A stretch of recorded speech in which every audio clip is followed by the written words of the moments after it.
L'histoire du christianisme, un cortège infini d'humanité. Une route qui serpente à travers les siècles, pleine d'erreurs et de confusion, pleine de dévotion et de passion. Une route faite non de dates historiques, mais du vécu d'individus. Une histoire de souffrance, mais aussi une histoire de joie. Une laborieuse recherche de la vérité qui dure depuis plus de 2000 ans.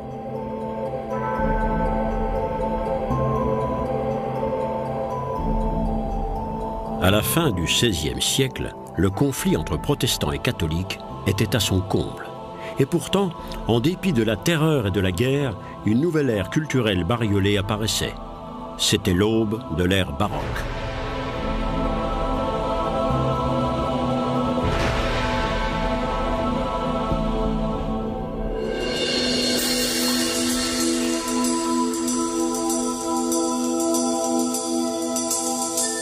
Caprice enchanteur de la nature, rayonnant et précieux, le barroco est le nom donné de toute éternité par les Portugais à ces nacres irrégulières.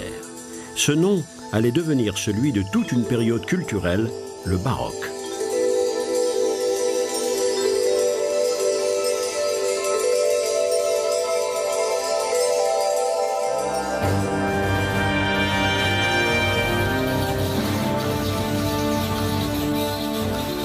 Theatrum Mundi, le théâtre du monde, est le qualificatif donné à la période qui couvre les XVIe et XVIIe siècles.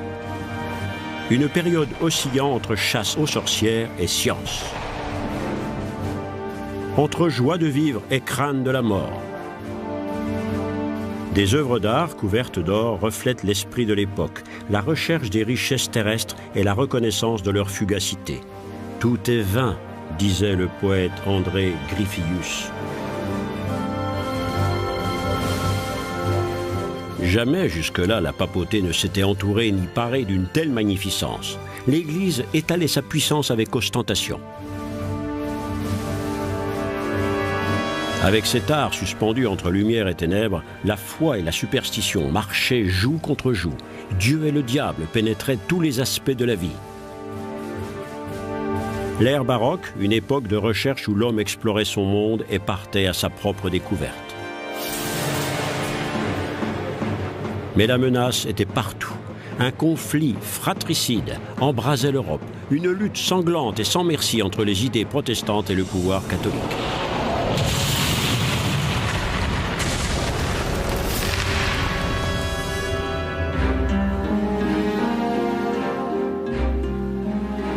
Memento mori, souviens-toi de la mort, était le mot d'ordre d'une société turbulente, dominée par la crainte individuelle de la mort. Dans une exubérance débridée, les couleurs brillantes voulaient combattre l'évanescence de la vie en même temps que les artistes peignaient des crânes humains.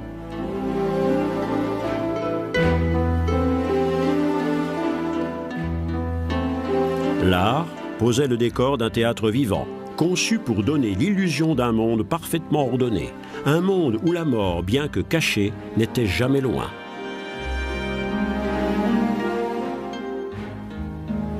Une grande scène avec vue sur les sphères célestes, toujours présentes en filigrane d'une vie constamment en danger.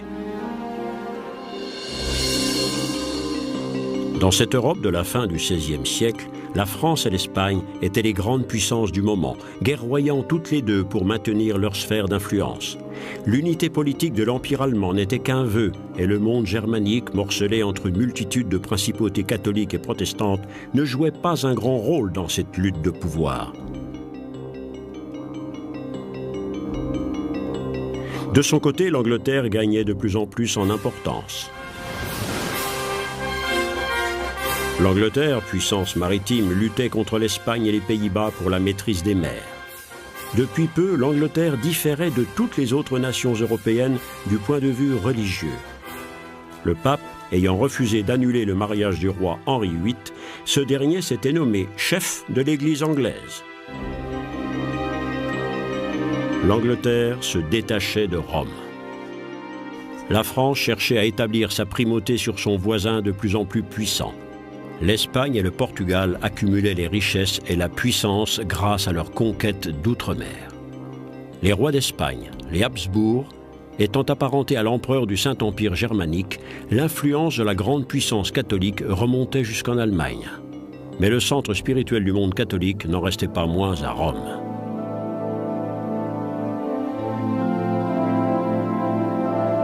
Au début du XVIIe siècle, après des décennies de travaux, la cathédrale Saint-Pierre de Rome était consacrée. Cette église symbolise, comme aucune autre, la confiance de la papauté et sa revendication de puissance. Aujourd'hui encore, le visiteur est époustouflé par les énormes dimensions de l'édifice, une démonstration de la puissance de l'Église.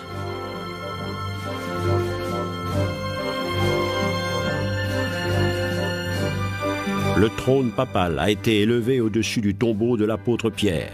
L'auvent baroque est le symbole de l'ombre du ciel sur terre. Pour avoir voulu tout cela, les papes avaient depuis longtemps, à cette époque, perdu leur influence politique. Ils n'en continuaient pas moins à revendiquer haut et fort la seule vraie interprétation de l'enseignement chrétien. Et pendant ce temps, l'argent continuait d'affluer dans les coffres de la papauté qui en transformait une partie en magnifiques édifices. Parmi les premières décisions de son pontificat, Alexandre VII avait donné pouvoir à l'architecte et sculpteur Gian Lorenzo Bernini de concevoir la place Saint-Pierre en se conformant aux propres idées du pape. Ce dernier voulait que cette place devienne le symbole d'une église décidée à triompher du protestantisme. Entourée par de puissantes colonnades, la place forme le centre de la ville et le centre du monde catholique.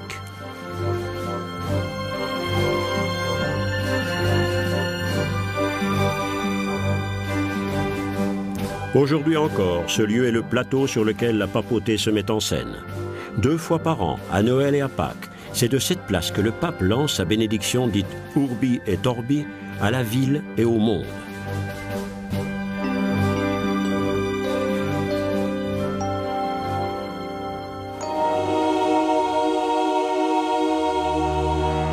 L'apparence baroque de Rome allait s'affirmer sous le pape Urbain VIII grâce au concours d'un brillant artiste.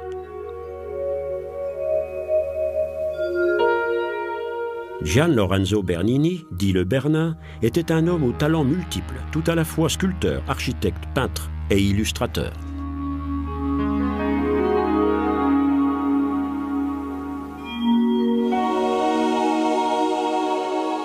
Sous les mains du Bernin, la pierre brute se transformait en forme fluide. Ses bustes révèlent une maîtrise unique. En un court instant, le temps d'un coup d'œil, il pouvait transmettre un état émotionnel à la pierre.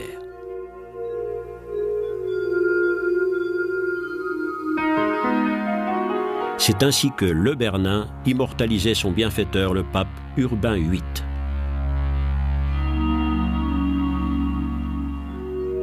L'apparence de Rome allait être durablement marquée par le long règne de ce pape. Son ami le Bernin concevait des places d'où partaient en étoiles des avenues qui s'enfonçaient profondément dans le corps de la ville.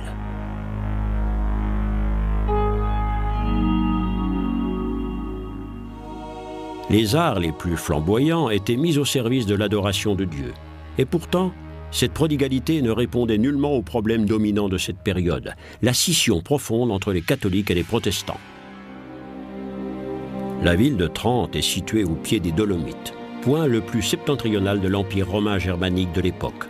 C'est dans la grande cathédrale qu'un concile était convoqué au milieu du XVIe siècle dans l'espoir de faire avancer la réforme de l'Église. Mais les protestants n'y viendraient jamais. De leur point de vue, l'abîme existant entre leur vision de l'Église et l'Église du pape était insurmontable. C'est ici, en décembre 1545, que le rideau se levait sur un événement déterminant pour l'avenir du catholicisme. Pendant plusieurs années, les princes de l'Église se réunissaient ici sous l'autorité du pape. Grand spectacle où une Église plus que millénaire faisait une démonstration de sa puissance en tentant de maintenir son unité. Mais même le Concile échouait à maintenir la cohésion du monde chrétien. Bien plus, l'Église catholique organisait sa riposte contre le protestantisme, la contre-réforme. Les minutes du Concile sont aujourd'hui entreposées dans les archives du Vatican. Ces documents révèlent les mesures infaillibles discutées pour réformer l'Église. Meilleure éducation du clergé, nouvelle stratégie missionnaire et lutte intensifiée contre la corruption. Un jeune gentilhomme espagnol allait devenir la force incarnée de la contre-réforme. L'Église de Jésus à Rome a spécialement été élevée pour honorer sa mémoire.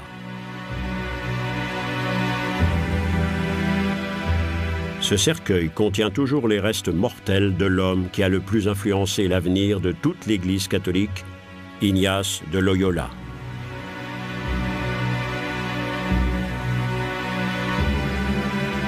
L'Église de Jésus, ce rêve baroque d'or et de marbre, est une brillante mise en scène de la foi en même temps qu'une invocation de la force religieuse au service de la contre-réforme.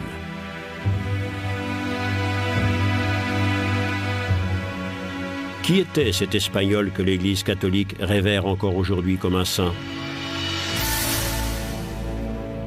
Il était représentatif des jeunes nobles de son époque, le prototype de l'officier fier à bras.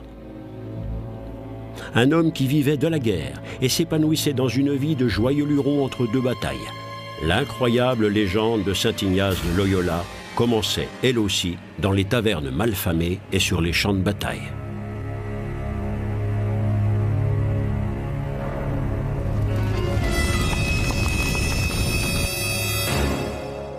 Et c'est la guerre qui allait être cause de son profond changement. Ignace, ayant été blessé par un boulet de canon, il avait fallu lui refracturer une jambe qui s'était mal ressoudée. L'affreuse douleur et les ineffables souffrances étaient une expérience de réveil spirituel douloureuse.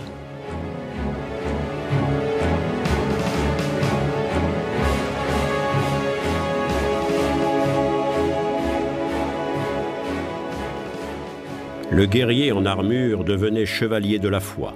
Ignace se rendait au monastère de Montserrat, un vieux site de pèlerinage.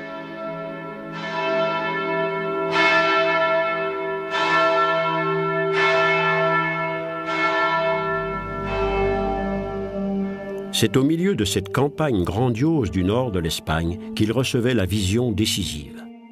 Il allait fonder un ordre qui ne se consacrerait qu'à la réforme de l'Église. Ces soldats de Dieu devaient voler à l'aide du pape en s'engageant dans la bataille contre les protestants. Le serment solennel de Montmartre, en 1534, était l'acte fondateur de la Société de Jésus. Cette armée spirituelle n'avait pour arme que sa foi profonde, un haut niveau d'études et une discipline militaire. Les jésuites étaient les moines soldats du catholicisme. Les exercices d'apprentissage spirituel pour renforcer la volonté étaient écrits par Ignace lui-même. Le pouvoir étant inaccessible sans la connaissance, les jésuites privilégiaient les études universitaires. C'est grâce à des esprits élevés et des arguments convaincants qu'ils voulaient séduire le monde. Ils acquéraient bientôt une influence politique étendue. En 1540, le pape adoubait officiellement l'ordre des jésuites. La Société de Jésus serait une arme puissante de la contre-réforme dans la bataille contre le protestantisme. L'ordre des jésuites s'était aussi étendu en Allemagne et commençait à influencer l'architecture des églises. Le style baroque devenait l'incarnation de l'architecture jésuite. Des maîtres artisans inspirés allaient créer des œuvres dont la restauration, quelques siècles plus tard, nécessite de faire appel à des maîtres artisans modernes de grandes compétences. Le plus grand soin et la connaissance des anciennes techniques sont seuls aptes à faire rayonner de nouveau le sourire de cet ange baroque.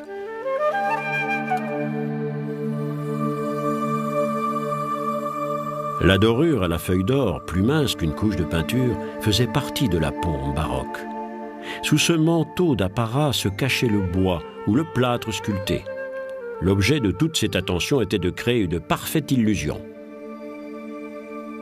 Le stuc, facilement malléable et meilleur marché que le marbre, était le matériau le plus fréquemment employé. Seul il permettait la réalisation de ces formes complexes données aux hôtes célestes. Un âge d'or pour les restaurateurs qui redonne vie à notre passé baroque.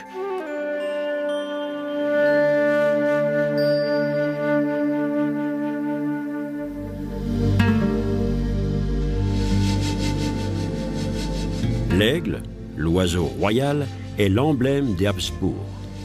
Pendant l'ère baroque, ils ne régnaient pas seulement sur plus de la moitié de l'Empire romain germanique, ils étaient aussi rois d'Espagne et de son énorme empire colonial.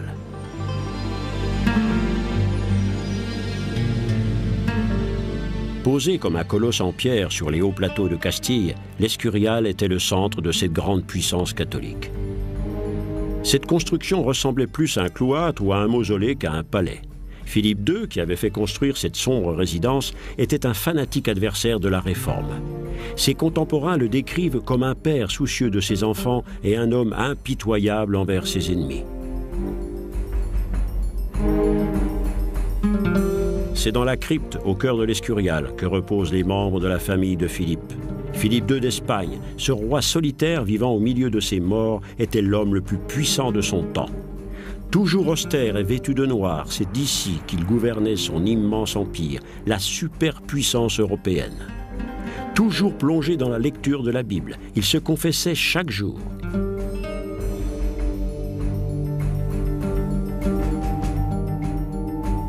Bien que profondément imprégné de sa foi catholique, il était très intéressé par les sciences modernes.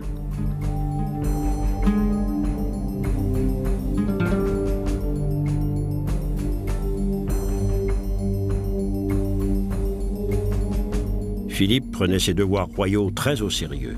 Chaque jour, pendant 8 heures, il dictait à ses secrétaires les dépêches et les lettres qu'il avait préparées au cours de la nuit. Son action représente des montagnes de papier qui retracent toutes les étapes de sa politique et l'accomplissement de ses 2 objectifs majeurs, la domination de l'Espagne et le rétablissement de l'unité catholique de l'Europe. Mais le rêve de Philippe s'abîmait dans une série de revers. Sa tentative d'envahir l'Angleterre échouait lamentablement. Sa grande armada, la plus puissante force maritime de son temps, se débandait et disparaissait aux 3/4 dans les vagues de la mer du Nord. Aux Pays-Bas, protestants et catholiques se rebellaient contre leur maître espagnol. Philippe emportait dans la tombe sa vision d'un grand empire européen. Isolé et amer, Philippe II mourait en 1598 dans son puissant palais.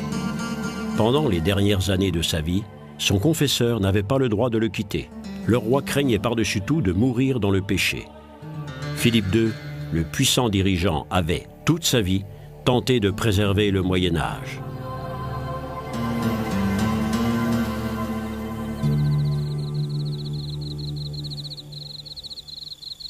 Sous l'ardent soleil du plateau de la Meseta, les traces de son catholicisme total sont encore visibles de nos jours.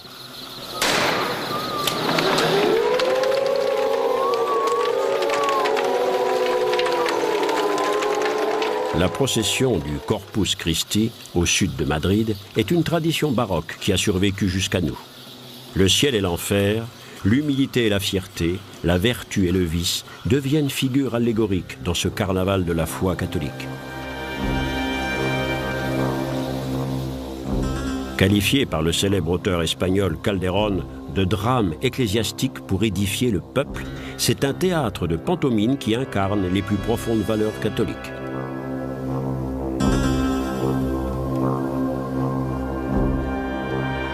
Déploiement de fêtes et chatoiement des couleurs disent la vieille histoire de la tentation et de la résistance, du péché et de l'innocence, expliquée en pantomime à des illettrés. Le rituel ecclésiastique, intensifié jusqu'à l'extase, était aussi éducation religieuse. Un phénomène typique de la contre-réforme catholique.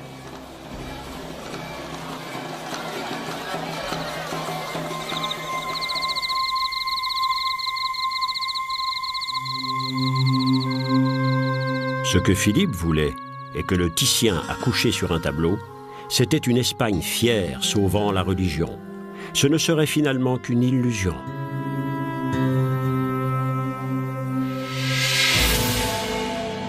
Au début du XVIIe siècle, le christianisme traversait une épreuve comme jamais il n'avait eu à y faire face auparavant.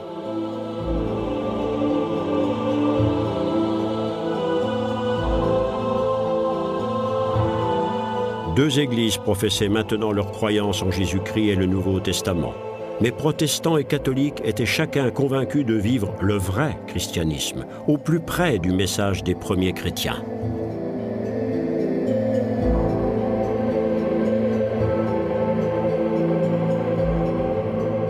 Pendant des siècles, cet affrontement amènerait les guerres, l'intolérance et le fanatisme.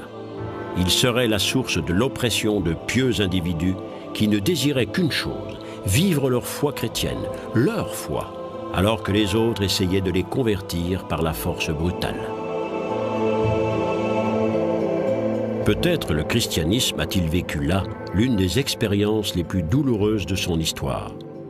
L'histoire et le chemin parcouru en commun se partageaient en deux courants qui allaient développer chacun ses propres traditions culturelles.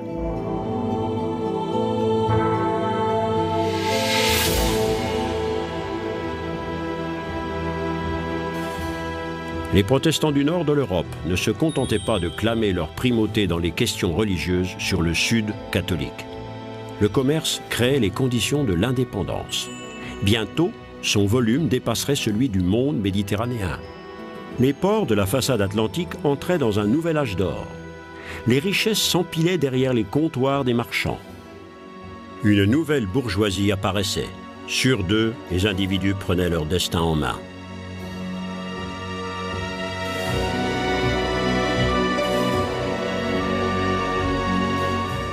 Ici aussi, de riches marchands favorisaient les arts. L'église Saint-Michel à Hambourg, en pur baroque protestant dans sa forme la plus évoluée, est l'un des grands centres du développement protestant. La parole biblique et son interprétation par le pasteur étaient maintenant au cœur du service religieux. La chaire se rapprochait du centre du sanctuaire.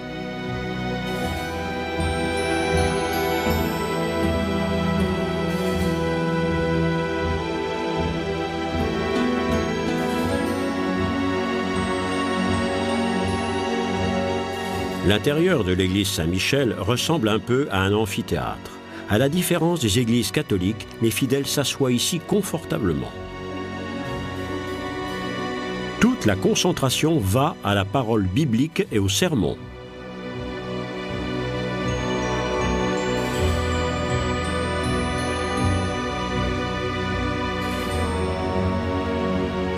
Au lieu et place de stucs foisonnants et de feuilles d'or, un nouvel art apparaissait dans les églises protestantes, la musique.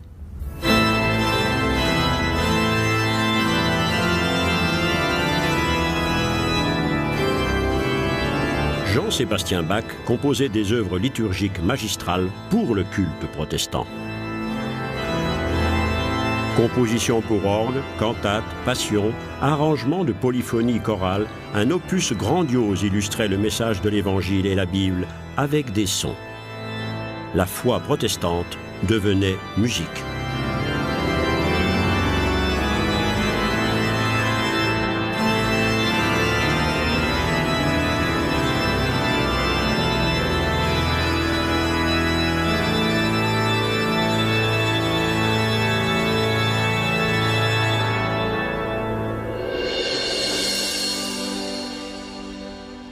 Tout au long de l'ère baroque, le protestantisme se répandait au-delà des frontières de l'Europe. Au commencement du XVIIe siècle, une vague d'émigration sans précédent roulait vers l'Amérique du Nord. Composée en grande majorité de groupes religieux marginaux, inspirés par les premiers idéaux chrétiens, ils allaient construire là-bas un nouveau foyer. Aujourd'hui, les États de l'Est américain sont toujours le reflet de ce développement. Ils allaient être fondés sur l'espoir de milliers de gens de retrouver ici la terre promise de la Bible. Un paradis sur terre au pays de tous les possibles, l'utopie pour tous. Le point de départ de ce développement fut le fait d'un petit groupe de gens dont le destin est resté à jamais dans les livres d'histoire.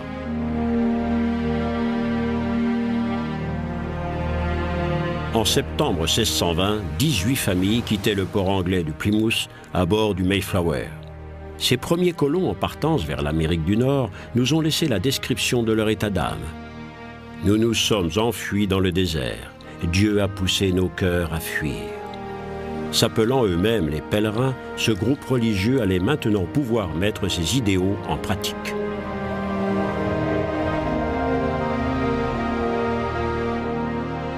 Ils étaient les élus de Dieu, s'échappant de l'esclavage comme les enfants d'Israël. Leurs pasteurs prêchaient avec ardeur leurs convictions puritaines. L'homme est coupable, et seule l'omnipotence et la pitié de Dieu peuvent le sauver. Seul compte ce qui est écrit dans la Bible. Tout ce qui advient est de volonté divine.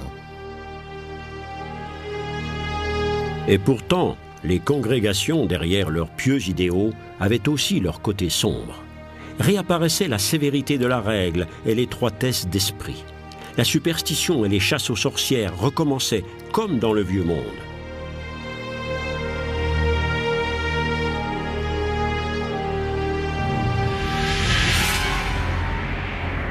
Le ciel et l'enfer, la foi et la superstition avaient profondément imprégné les âmes de l'ère baroque.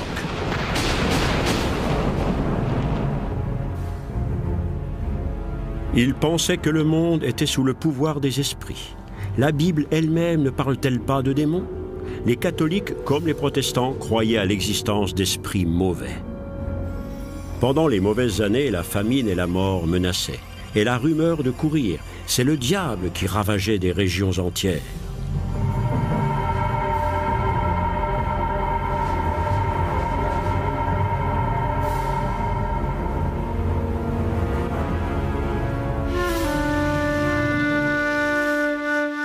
Dans les populations rurales particulièrement, la foi et superstition se combinaient jusqu'à former d'étranges croyances.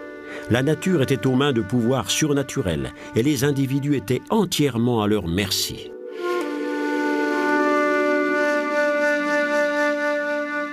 Dans tous les bâtiments et dans les maisons des paysans, on trouve encore des objets auxquels on attribuait des pouvoirs magiques, y compris l'image ou la statue de saints catholiques que les gens priaient et adoraient comme des dieux.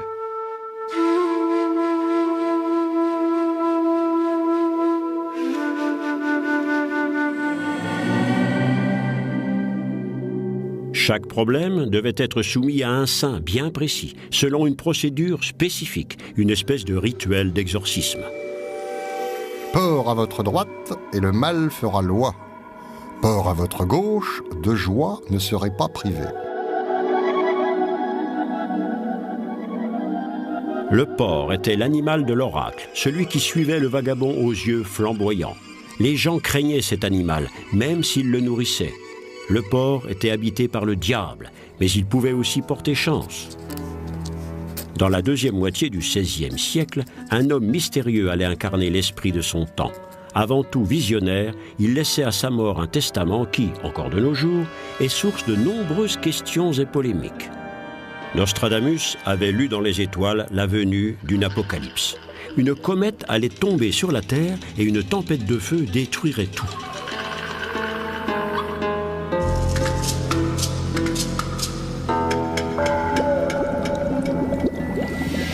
Médecin de profession, Nostradamus allait devenir célèbre pour une potion qu'il avait inventée pour combattre la peste.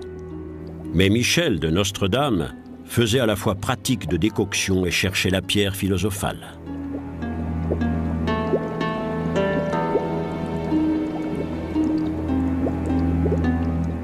Savant typique de son temps, il balançait entre études méthodiques et incantations magiques. Ses activités d'alchimiste étaient mal vues de l'Église, mais il s'acquérait le soutien des puissants. Catherine de Médicis, reine de France, était tombée sous le charme du prophète. Cette reine de France allait plonger le pays dans une horrible guerre civile, jetant l'un contre l'autre les catholiques et les huguenots, comme s'appelaient les protestants français. Dans la nuit de la Saint-Barthélemy 1572, des milliers de protestants étaient assassinés à Paris, sur ordre de Catherine. Ce massacre était le prélude d'un siècle d'oppression entrecoupé d'une période de tolérance à la fin de laquelle les protestants étaient finalement chassés de France. Ils émigraient aux Pays-Bas et dans le nord de l'Allemagne, où leur était accordée la liberté de culte. À Bad Karlshafen, sur la rivière Weser, environ 4000 huguenots en exil s'installaient, apportant avec eux tout leur savoir-faire d'artisans expérimentés. Sens de l'urbanisme, architecture savamment ordonnée, tout droit sorti de la planche à dessin baroque, Bad Karlshafen allait devenir un centre de commerce florissant. Les dirigeants protestants d'Allemagne espéraient bien que les Huguenots donneraient une nouvelle impulsion aux affaires. D'autres centres allaient ainsi se développer dans ces États.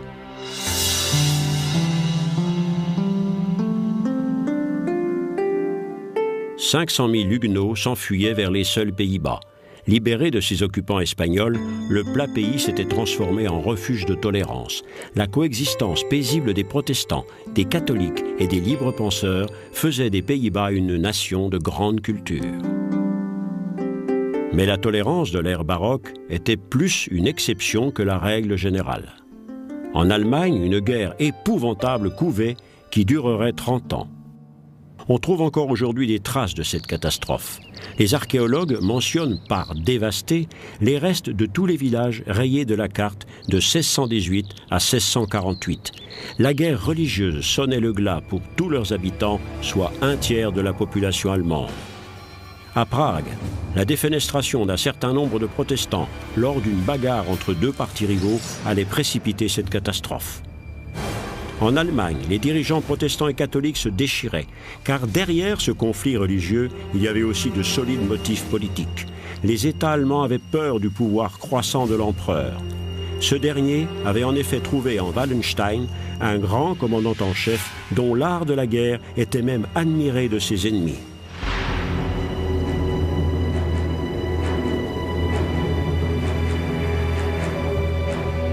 Les batailles pour la terre, le pouvoir et la religion prenaient une nouvelle dimension dans l'horreur.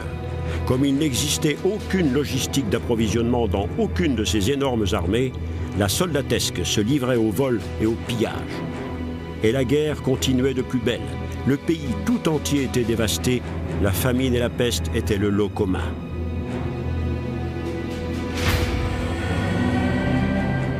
Cette guerre de 30 ans allait être la plus grande catastrophe ayant jamais touché l'Europe. La souffrance de la population civile allait atteindre les dimensions de loin supérieures à celles des guerres précédentes. Elle ferait 7 millions de morts. Des centaines de milliers de personnes abandonnaient maisons et foyers par crainte des soldats en maraude. La paix ne retombait qu'avec l'épuisement total de tous les partis, sans vainqueur ni vaincu.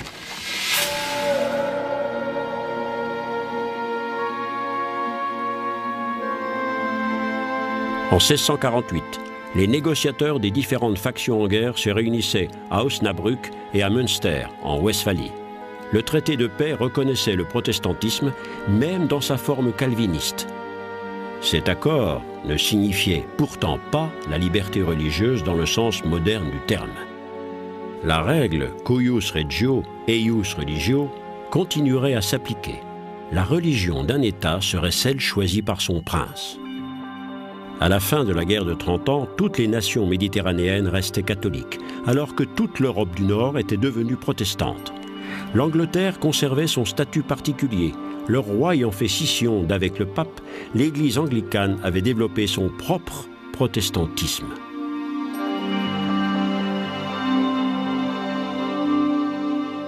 Séquelle lointaine de cette guerre, la ligne de démarcation entre les religions coupe toujours l'Allemagne en deux. Le Sud est majoritairement catholique, alors que le Nord et l'Est sont majoritairement protestants.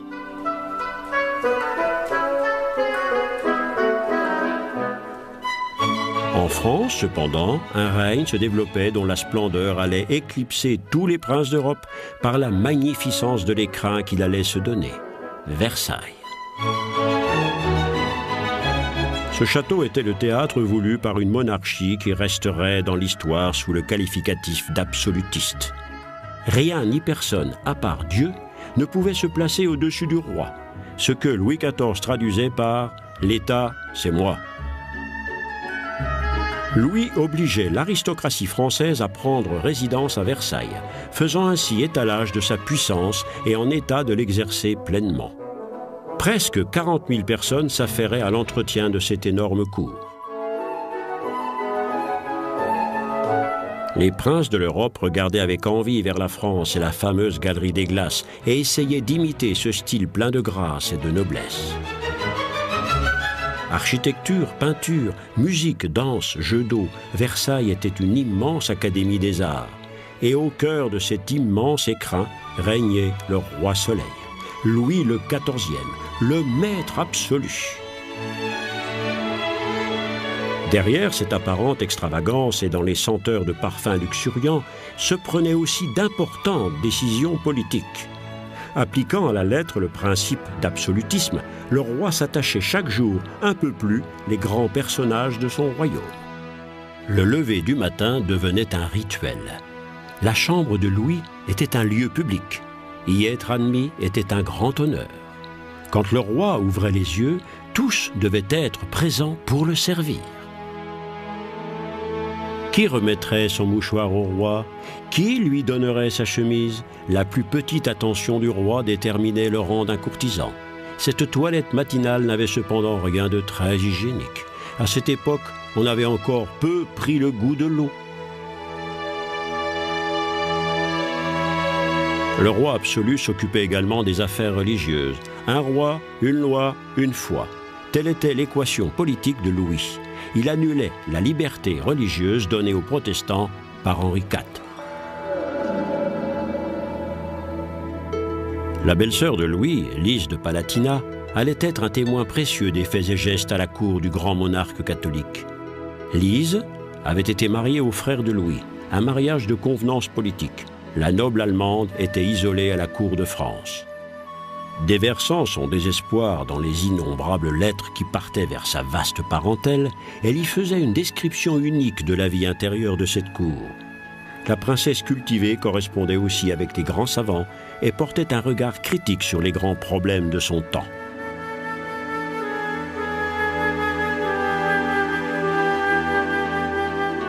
Elle laissait à la postérité d'inestimables mémoires parmi les volutes de son destin baroque. Ces 60 000 lettres étaient la réflexion d'une femme profondément intéressée par son époque. Il est très ennuyeux de voir ce que font les prédicateurs. Pourquoi les chrétiens doivent-ils tant se détester? Les religions chrétiennes doivent se considérer comme ne faisant qu'une, et elles doivent permettre aux chrétiens de s'épouser et de choisir leur église, sans trouver qu'il puisse y avoir mal à cela. Ce serait mettre plus d'unité parmi les chrétiens.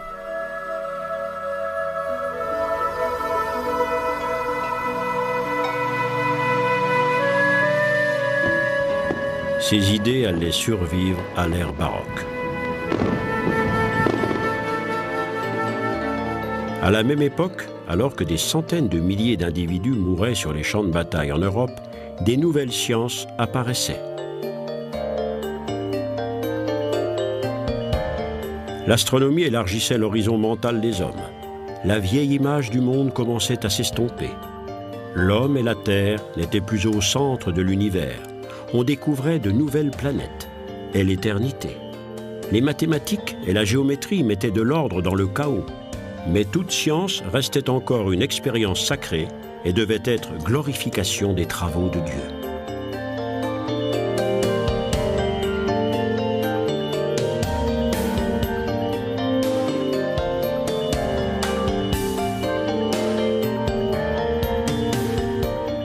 L'invention sensationnelle du microscope apportait une nouvelle compréhension de la création de Dieu. Grâce à l'exploration optique, on découvrait le sperme dans un monde précédemment invisible. On commençait à étudier le microcosme. De nouvelles optiques et de nouveaux matériels permettaient de mesurer le vivant. Les tableaux et les graphiques remplaçaient la spéculation et les miracles. Le classement et l'ordre remplaçaient le chaos et l'émerveillement.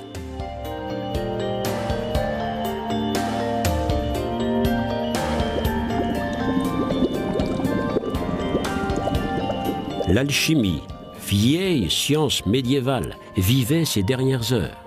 Trop longtemps étouffée, la croyance en l'omnipotence de la raison triomphait.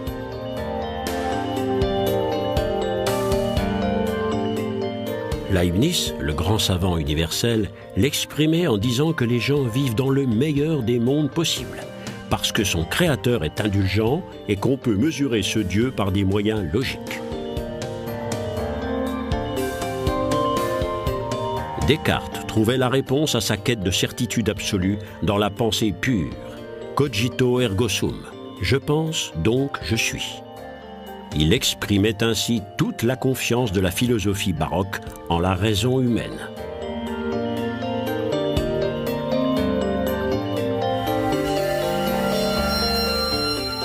De nouveaux concepts dessinaient un avenir idéal.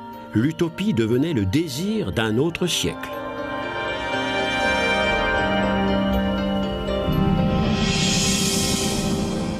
les continents les plus lointains étaient découverts les uns après les autres. La nouvelle vision du monde allait être une nouvelle étape pour le christianisme. Des jésuites partaient en mission jusqu'au Japon. Les naturalistes se frayaient un chemin au milieu des forêts les plus denses, les plus impénétrables.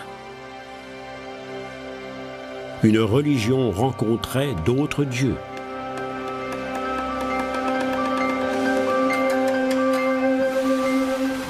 Entre le ciel et l'enfer, il y avait soudain un monde tout neuf.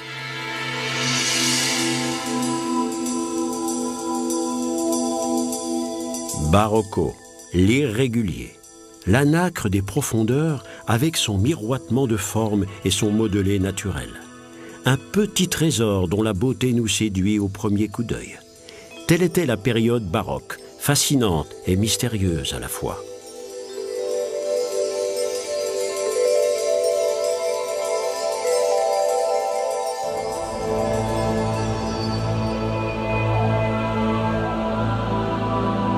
Mais fut-elle une contradiction particulière de la marche du christianisme ou une conséquence logique? Le christianisme, qui pendant 15 siècles avait réussi à se préserver contre les menaces tant externes qu'internes, s'effondrait. Et pourtant, ce conflit sanglant allait donner une telle impulsion en avant qu'il donnait une nouvelle inspiration à la vie culturelle et permettait à la science de faire un bond vers le progrès. L'âge moderne venait de commencer avec tous ses problèmes. Les gens voulaient maintenant tout connaître et tout prouver. Ils voulaient un christianisme en harmonie avec la pensée d'un monde moderne. Un monde qui, lentement, commençait à prendre forme.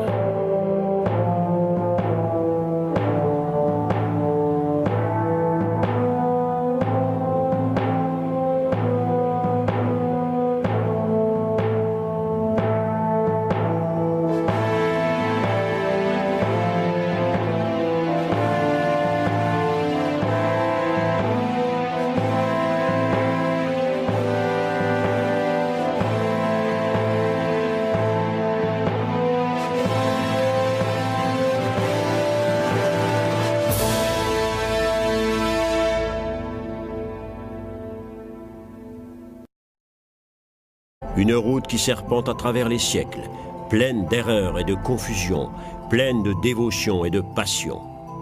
Une route faite non de dates historiques, mais du vécu d'individus. Une histoire de souffrance, mais aussi une histoire de joie. Une laborieuse recherche de la vérité qui dure depuis plus de 2000 ans.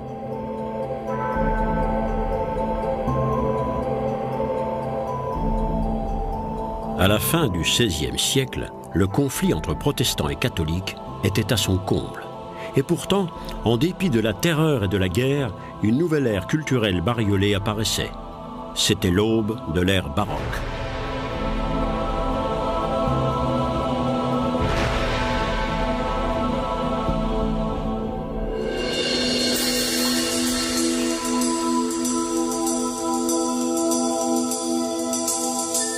Caprice enchanteur de la nature, rayonnant et précieux, le barocco est le nom donné de toute éternité par les Portugais à ces nacres irrégulières. Ce nom allait devenir celui de toute une période culturelle, le baroque.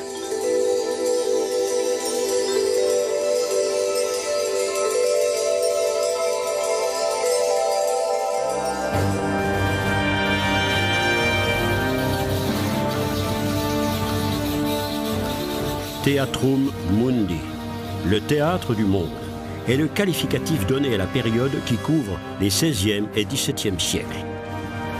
Une période oscillant entre chasse aux sorcières et science. Entre joie de vivre et crainte de la mort. Des œuvres d'art couvertes d'or reflètent l'esprit de l'époque, la recherche des richesses terrestres et la reconnaissance de leur fugacité. Tout est vain, disait le poète André Gryphius. Jamais jusque-là la papauté ne s'était entourée ni parée d'une telle magnificence. L'Église étalait sa puissance avec ostentation. Avec cet art suspendu entre lumière et ténèbres, la foi et la superstition marchaient joue contre joue. Dieu et le diable pénétraient tous les aspects de la vie. L'ère baroque, une époque de recherche où l'homme explorait son monde et partait à sa propre découverte. Mais la menace était partout. Un conflit fratricide embrasait l'Europe, une lutte sanglante et sans merci entre les idées protestantes et le pouvoir catholique.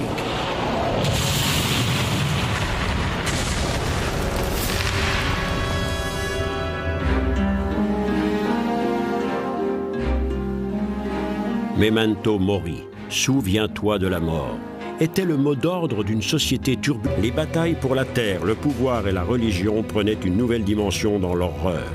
Comme il n'existait aucune logistique d'approvisionnement dans aucune de ces énormes armées, la soldatesque se livrait au vol et au pillage. Et la guerre continuait de plus belle. Le pays tout entier était dévasté, la famine et la peste étaient le lot commun.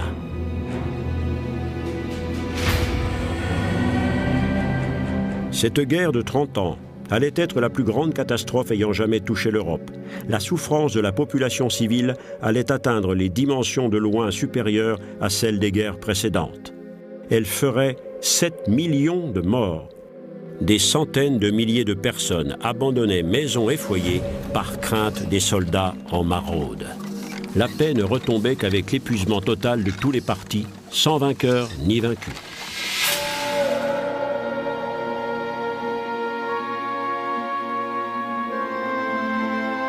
En 1648, les négociateurs des différentes factions en guerre se réunissaient à Osnabrück et à Münster, en Westphalie.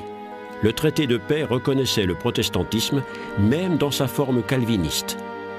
Cet accord ne signifiait pourtant pas la liberté religieuse dans le sens moderne du terme. La règle « cuius regio, eius religio » continuerait à s'appliquer. La religion d'un État serait celle choisie par son prince.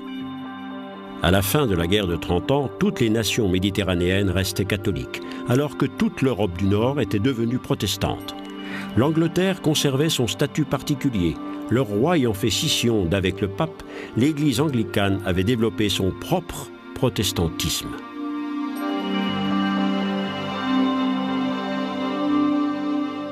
Séquelle lointaine de cette guerre, la ligne de démarcation entre les religions coupe toujours l'Allemagne en deux. Le Sud est majoritairement catholique, alors que le Nord et l'Est sont majoritairement protestants.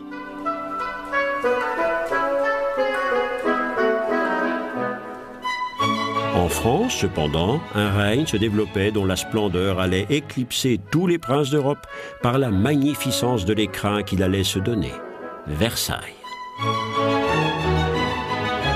Ce château était le théâtre voulu par une monarchie qui resterait dans l'histoire sous le qualificatif d'absolutiste. Rien ni personne, à part Dieu, ne pouvait se placer au-dessus du roi, ce que Louis XIV traduisait par « l'État, c'est moi ». Louis obligeait l'aristocratie française à prendre résidence à Versailles, faisant ainsi étalage de sa puissance et en état de l'exercer pleinement. Presque 40 000 personnes s'affairaient à l'entretien de cette énorme cour. Les princes de l'Europe s'attachaient chaque jour un peu plus les grands personnages de son royaume. Le lever du matin devenait un rituel. La chambre de Louis était un lieu public. Y être admis était un grand honneur. Quand le roi ouvrait les yeux, tous devaient être présents pour le servir. Qui remettrait son mouchoir au roi? Qui lui donnerait sa chemise? La plus petite attention du roi déterminait le rang d'un courtisan. Cette toilette matinale n'avait cependant rien de très hygiénique. À cette époque, on avait encore peu pris le goût de l'eau. Le roi absolu s'occupait également des affaires religieuses. Un roi, une loi, une foi. Telle était l'équation politique de Louis. Il annulait la liberté religieuse donnée aux protestants par Henri IV. La belle-sœur de Louis, Lise de Palatinat, allait être un témoin précieux des faits et gestes à la cour du grand monarque catholique.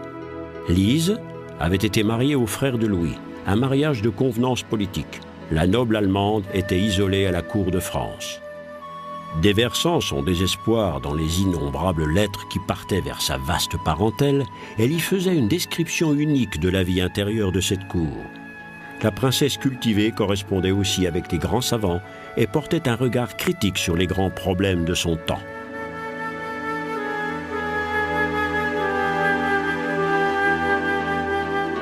Elle laissait à la postérité d'inestimables mémoires parmi les volutes de son destin baroque. Ces 60 000 lettres étaient la réflexion d'une femme profondément intéressée par son époque. Il est très ennuyeux de voir ce que font les prédicateurs. Pourquoi les chrétiens doivent-ils tant se détester? Les religions chrétiennes doivent se considérer comme ne faisant qu'une, et elles doivent permettre aux chrétiens de s'épouser et de choisir leur église, sans trouver qu'il puisse y avoir mal à cela. Ce serait mettre plus d'unité parmi les chrétiens.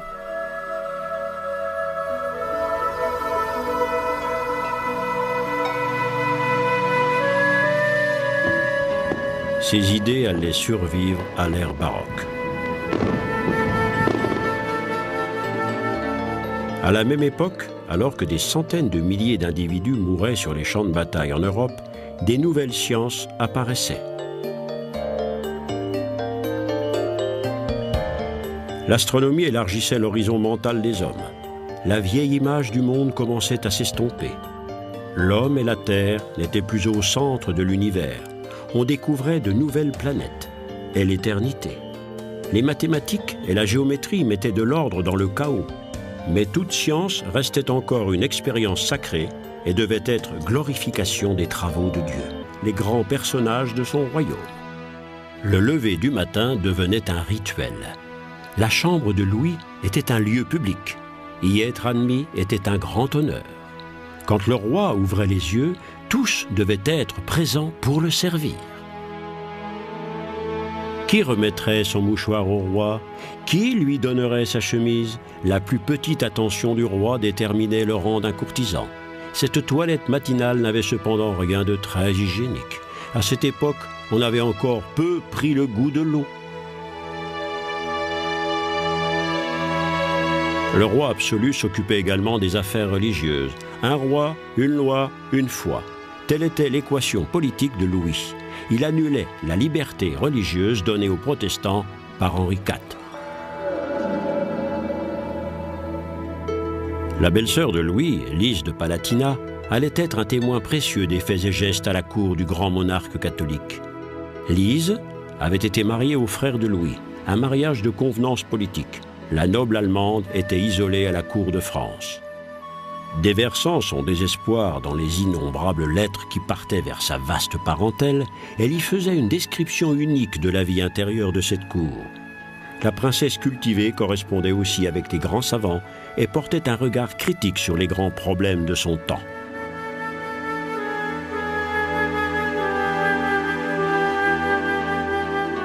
Elle laissait à la postérité d'inestimables mémoires parmi les volutes de son destin baroque. Ces 60 000 lettres étaient la réflexion d'une femme profondément intéressée par son époque. Il est très ennuyeux de voir ce que font les prédicateurs. Pourquoi les chrétiens doivent-ils tant se détester?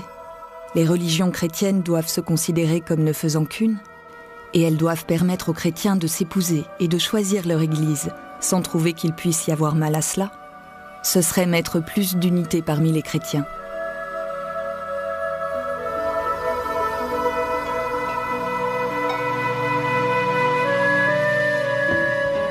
Ces idées allaient survivre à l'ère baroque. À la même époque, alors que des centaines de milliers d'individus mouraient sur les champs de bataille en Europe, des nouvelles sciences apparaissaient. L'astronomie élargissait l'horizon mental des hommes. La vieille image du monde commençait à s'estomper. L'homme et la Terre n'étaient plus au centre de l'univers. On découvrait de nouvelles planètes et l'éternité. Les mathématiques et la géométrie mettaient de l'ordre dans le chaos. Mais toute science restait encore une expérience sacrée et devait être glorification des travaux de Dieu. Entre l'évanescence de la vie en même temps que les artistes peignaient des crânes humains.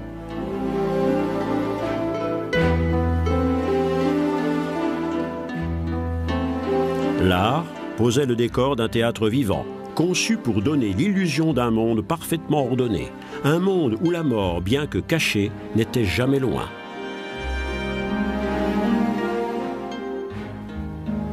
Une grande scène avec vue sur les sphères célestes, toujours présentes en filigrane d'une vie constamment en danger. Dans cette Europe de la fin du XVIe siècle, la France et l'Espagne étaient les grandes puissances du moment, guerroyant toutes les deux pour maintenir leur sphère d'influence. L'unité politique de l'Empire allemand n'était qu'un vœu, et le monde germanique, morcelé entre une multitude de principautés catholiques et protestantes, ne jouait pas un grand rôle dans cette lutte de pouvoir. De son côté, l'Angleterre gagnait de plus en plus en importance. L'Angleterre, puissance maritime, luttait contre l'Espagne et les Pays-Bas pour la maîtrise des mers. Depuis peu, l'Angleterre différait de toutes les autres nations européennes du point de vue religieux. Le pape, ayant refusé d'annuler le mariage du roi Henri VIII, ce dernier s'était nommé chef de l'Église anglaise. L'Angleterre se détachait de Rome. La France cherchait à établir sa primauté sur son voisin de plus en plus puissant. L'Espagne et le Portugal accumulaient les richesses et la puissance grâce à leur conquête d'outre-mer. Les rois d'Espagne, les Habsbourg, étant apparentés à l'empereur du Saint-Empire germanique, l'influence de la grande puissance catholique remontait jusqu'en Allemagne. Mais le centre spirituel du monde catholique n'en restait pas moins à Rome.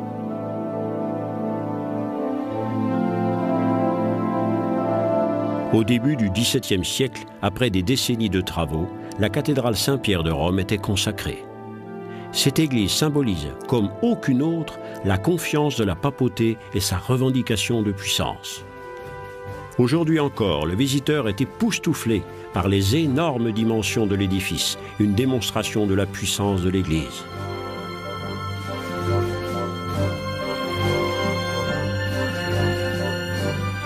Le trône papal a été élevé au-dessus du tombeau de l'apôtre Pierre. L'auvent baroque est le symbole de l'ombre du ciel sur terre. Pour avoir voulu tout cela, les papes avaient depuis longtemps, à cette époque, perdu leur influence politique.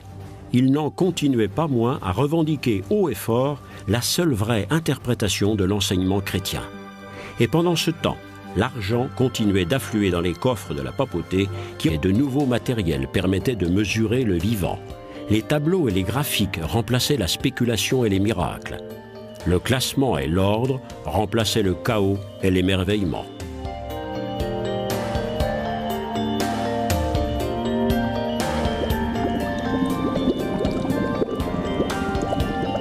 L'alchimie, vieille science médiévale, vivait ses dernières heures.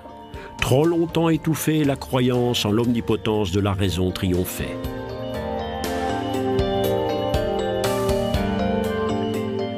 Leibniz, le grand savant universel, l'exprimait en disant que les gens vivent dans le meilleur des mondes possibles, parce que son créateur est indulgent et qu'on peut mesurer ce Dieu par des moyens logiques. Descartes trouvait la réponse à sa quête de certitude absolue dans la pensée pure. Cogito ergo sum. Je pense, donc je suis. Il exprimait ainsi toute la confiance de la philosophie baroque en la raison humaine.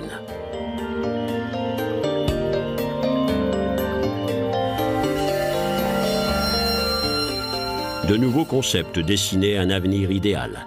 L'utopie devenait le désir d'un autre siècle.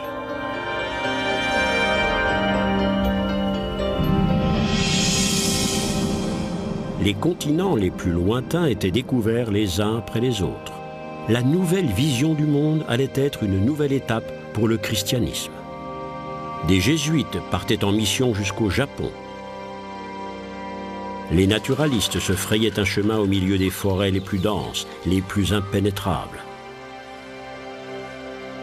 Une religion rencontrait d'autres dieux.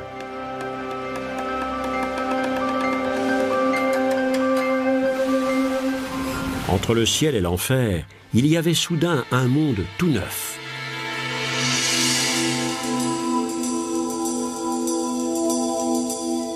Barocco, l'irrégulier, l'anacre des profondeurs avec son miroitement de forme et son modelé naturel. Un petit trésor dont la beauté nous séduit au premier coup d'œil. Telle était la période baroque, fascinante et mystérieuse à la fois.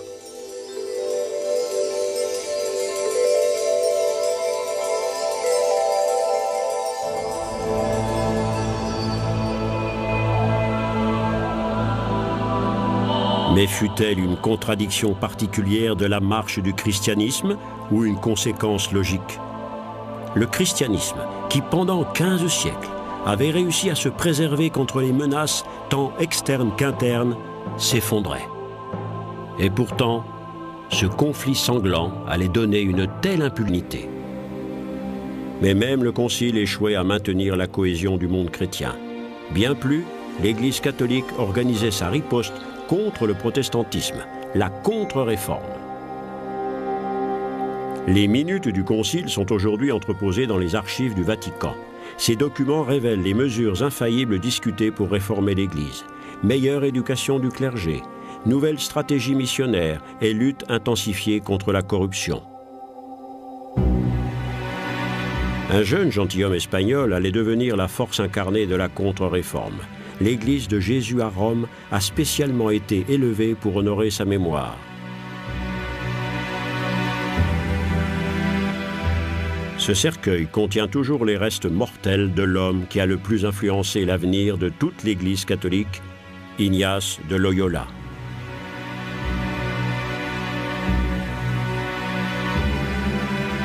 L'Église de Jésus, ce rêve baroque d'or et de marbre, est une brillante mise en scène de la foi en même temps qu'une invocation de la force religieuse au service de la contre-réforme.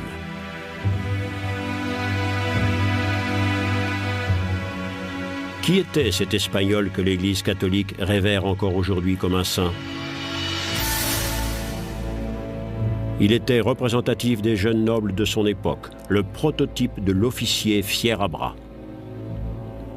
Un homme qui vivait de la guerre et s'épanouissait dans une vie de joyeux luron entre deux batailles. L'incroyable légende de saint Ignace de Loyola commençait, elle aussi, dans les tavernes malfamées et sur les champs de bataille.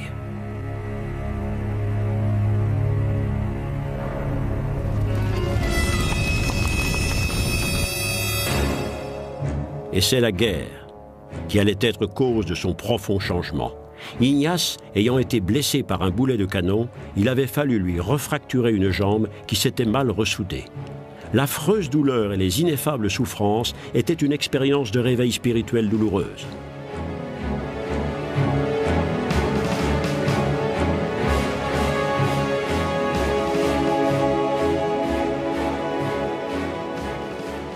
Le guerrier en armure devenait chevalier de la foi. Ignace se rendait au monastère de Montserrat, un vieux site de pèlerinage.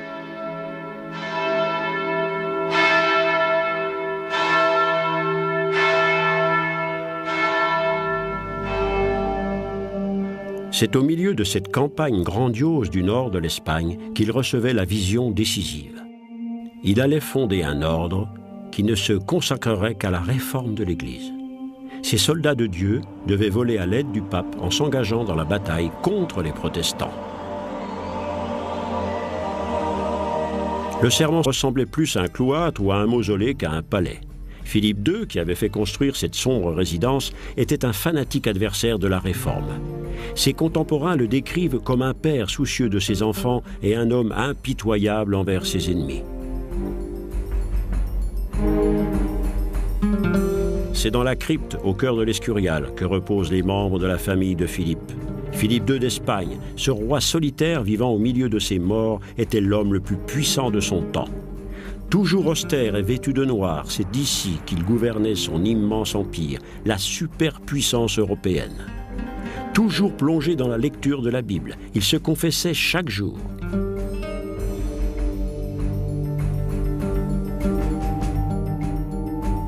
Bien que profondément imprégné de sa foi catholique, il était très intéressé par les sciences modernes.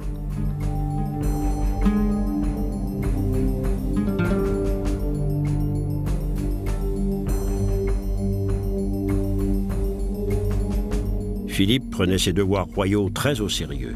Chaque jour, pendant 8 heures, il dictait à ses secrétaires les dépêches et les lettres qu'il avait préparées au cours de la nuit. Son action représente des montagnes de papier qui retracent toutes les étapes de sa politique et l'accomplissement de ses 2 objectifs majeurs, la domination de l'Espagne et le rétablissement de l'unité catholique de l'Europe. Mais le rêve de Philippe s'abîmait dans une série de revers. Sa tentative d'envahir l'Angleterre échouait lamentablement. Sa grande armada, la plus puissante force maritime de son temps, se débandait et disparaissait aux 3/4 dans les vagues de la mer du Nord. Aux Pays-Bas, protestants et catholiques se rebellaient contre leur maître espagnol. Philippe emportait dans la tombe sa vision d'un grand empire européen. Isolé et amer, Philippe II mourait en 1598 dans son puissant palais. Pendant les dernières années de sa vie, son confesseur n'avait pas le droit de le quitter. Le roi craignait par-dessus tout de mourir dans le péché. Philippe II, le puissant dirigeant, avait, toute sa vie, tenté de préserver le Moyen-Âge.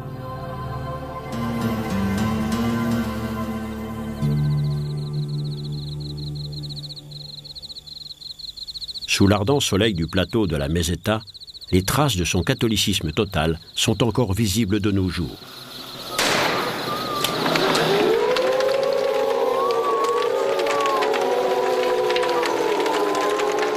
La procession du Corpus Christi, au sud de Madrid, est une tradition baroque qui a survécu jusqu'à nous.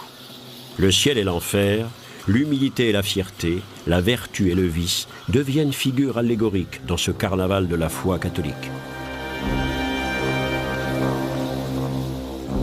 Qualifiées par le célèbre superstition, se combinaient jusqu'à former d'étranges croyances. La nature était aux mains de pouvoirs surnaturels et les individus étaient entièrement à leur merci.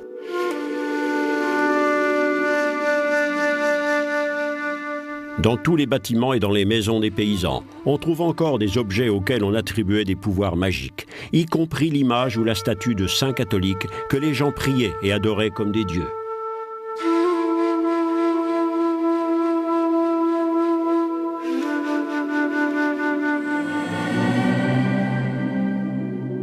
Chaque problème devait être soumis à un saint bien précis, selon une procédure spécifique, une espèce de rituel d'exorcisme. Port à votre droite, et le mal fera loi. Port à votre gauche, de joie ne serait pas privé. Le porc était l'animal de l'oracle, celui qui suivait le vagabond aux yeux flamboyants. Les gens craignaient cet animal, même s'ils le nourrissaient. Le porc était habité par le diable, mais il pouvait aussi porter chance. Dans la deuxième moitié du XVIe siècle, un homme mystérieux allait incarner l'esprit de son temps. Avant tout visionnaire, il laissait à sa mort un testament qui, encore de nos jours, est source de nombreuses questions et polémiques. Nostradamus avait lu dans les étoiles la venue d'une apocalypse. Une comète allait tomber sur la Terre et une tempête de feu détruirait tout.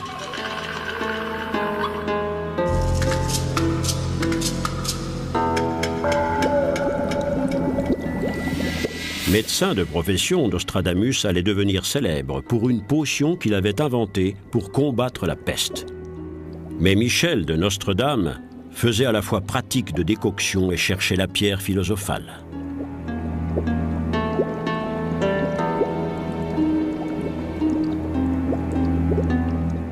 Savant typique de son temps, il balançait entre études méthodiques et incantations magiques. Ses activités d'alchimiste étaient mal vues de l'Église, mais il s'acquérait le soutien des puissants. Catherine de Médicis, reine de France, était tombée sous le charme du prophète. Cette reine de France allait plonger le pays dans une horrible guerre civile, jetant l'un contre l'autre les catholiques et les huguenots, comme s'appelaient les protestants français. Dans la nuit de la Saint-Barthélemy 1572, des milliers de protestants étaient assassinés à Paris, sur ordre de Catherine. Ce massacre était le prélude d'un siècle d'oppression entrecoupé d'une période de tolérance à la fin de laquelle les protestants étaient finalement chassés de France. Ils émigraient aux Pays-Bas et dans le nord de l'Allemagne, où leur était accordée la liberté de culte.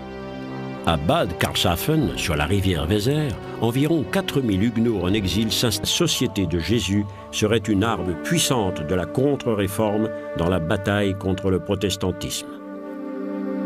L'ordre des jésuites s'était aussi étendu en Allemagne et commençait à influencer l'architecture des églises.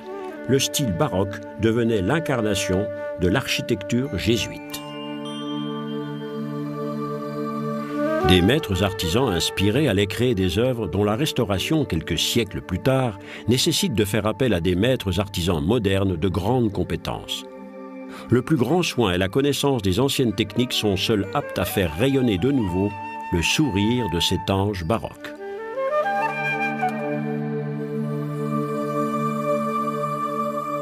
La dorure à la feuille d'or, plus mince qu'une couche de peinture, faisait partie de la pompe baroque. Sous ce manteau d'apparat se cachait le bois ou le plâtre sculpté. L'objet de toute cette attention était de créer une parfaite illusion. Le stuc, facilement malléable et meilleur marché que le marbre, était le matériau le plus fréquemment employé. Seul il permettait la réalisation de ces formes complexes données aux hôtes célestes. Un âge d'or pour les restaurateurs qui redonne vie à notre passé baroque.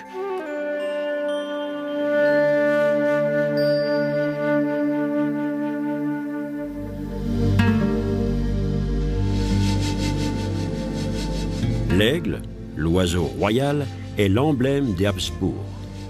Pendant l'ère baroque, ils ne régnaient pas seulement sur plus de la moitié de l'Empire romain germanique, ils étaient aussi rois d'Espagne et de son énorme empire colonial.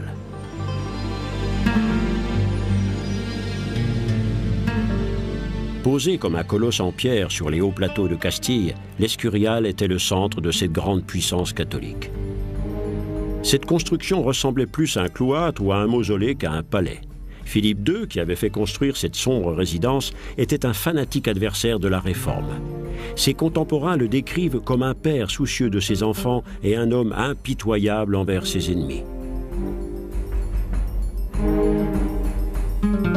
C'est dans la crypte, au cœur de l'Escurial, que reposent les membres de la famille de Philippe. Philippe II d'Espagne, ce roi solitaire vivant au milieu de ses morts, était l'homme le plus puissant de son temps. Toujours austère et vêtu de noir, c'est d'ici qu'il gouvernait son immense empire, la superpuissance européenne. Toujours plongé dans la lecture de la Bible, il se confessait chaque jour.